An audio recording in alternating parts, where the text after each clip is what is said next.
You know, partisanship, a certain amount is necessary in maintaining the balance, because there is definitely more and more a difference of opinion in our world today. I wasn't really involved in politics. I was not interested back in high school, but I remember reading a book called The Jungle by Upton Sinclair.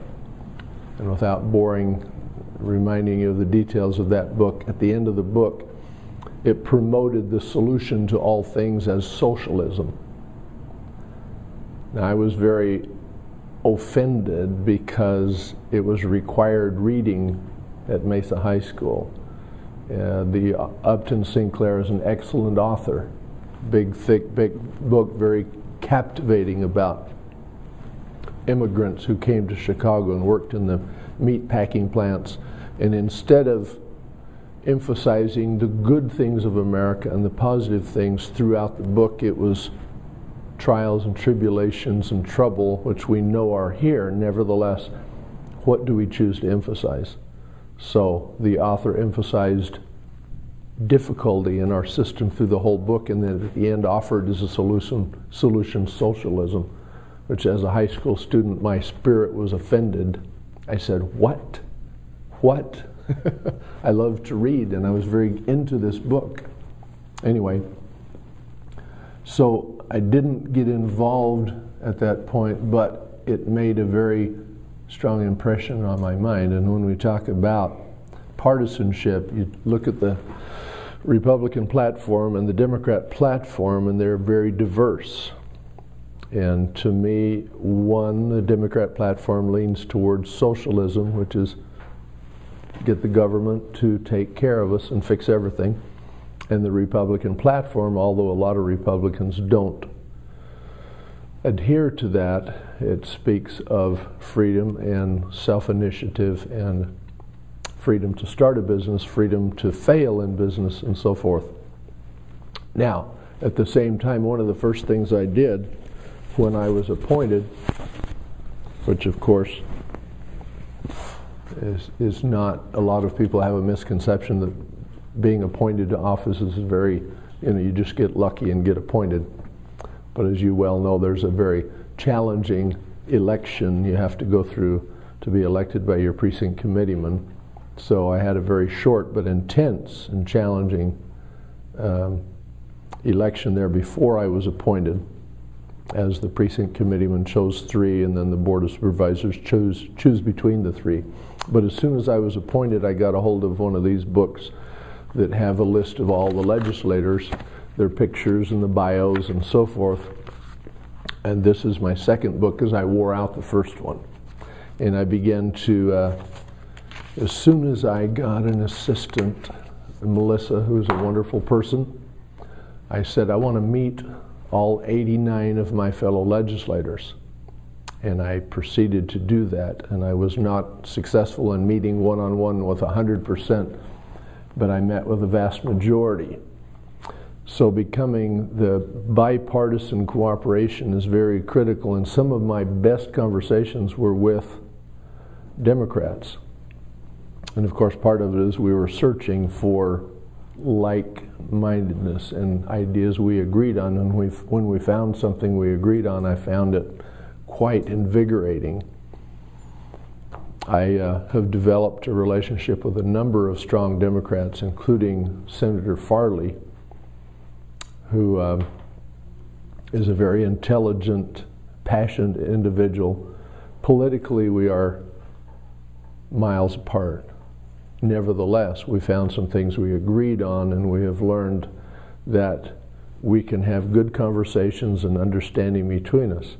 So if I am elected, one of my goals, and we have an agreement that he and I, a prominent Democrat, and probably, in my estimation, the most conservative Republican in the legislature, will meet together and talk about certain issues, one being transportation.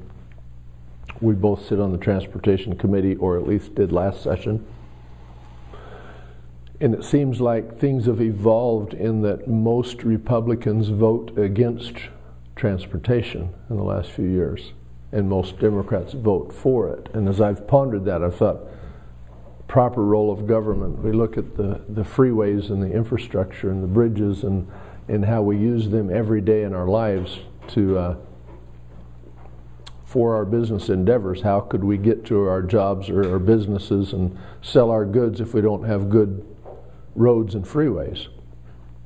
I was here in Arizona when because of the environmental issues in California, it kind of stopped the freeway building all across the nation, and we got stuck in the middle of that and got way behind for a few years until they finally put that tunnel under the Deck Park tunnel in and completed that Interstate 10 that had been sorely needed for years and years. So Senator Farley and I agree that transportation issues are a proper role of government. We're doing so many things that are socialism. We're spending so much of our money on social issues, which is not the proper role of government, and I think that he and I agree that transportation should not be so much of a partisan issue. It should be bipartisan like it used to be.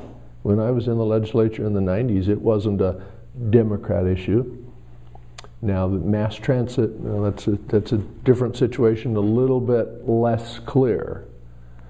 I probably would not vote for mass transit to expand it like it has been expanded. However, since it is in place, light rail and so forth, we've put millions and millions of dollars in. We might as well continue and promote it the best we can. But bricks and pavement and bridges and freeways, I think, are a very positive thing, and that's one example of how bipartisan cooperation could be used, and it's something I have done and will continue to do, including that Homegrown Freedom Act that I mentioned before. Most of the good things that we want to accomplish cannot be done strictly through the Republican Party, for several reasons. One of them being we have have had four senators that on all the most important issues bail out and vote against us. And I won't have to name any names because you know the situation I'm talking about. So I see bipartisan effort is a way we can move forward very quickly to do some of the things we need to do. And that's very challenging because you've got very diverse opinions, and you have to work really hard to find a Democrat and a Republican that can work together properly. But you find that people like Senator McGuire, for instance, on environmental issues, and I say that in a positive way, in protecting us from environmental extremism, a Democrat like Barbara McGuire will be on our side, or try to be. I've watched her try to vote with us, and then the minority leader would come back and get by her desk and work on her and change until the vote was changed. I saw it in the 90s in the House when Jack Brown, who was a conservative rancher but a registered Democrat, could not be counted on, and his district thought he was very conservative, but he came in and voted with the Democrats because of the partisan pressure. So I see it as something that can be overcome and should be overcome without losing sight of what we believe in, and the fact that I do not believe in socialism. In fact, back in the 90s, Governor Symington called a special session and had to do with health. I was on the health committee, and I was the only member of the health committee to vote no on the bill.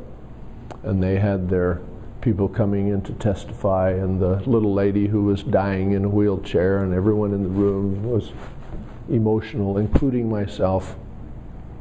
But when it came down to a vote, I voted no. I went back to my office, and Channel 10 came in and said, or that is, a page came in and said, Channel 10 wants to talk to you. I walked out in the hallway, and there were 6 reporters and put their microphones in my face and said, "Why'd you do it?" As if I were an axe murderer. And I'm not always real quick at good responses, but I am very honest. And I said, they said, why did you do it? And I said, because it's a socialistic bill, and I'm not a socialist. And so when the final vote came in of the complete legislature, everyone was a yes vote, except for me.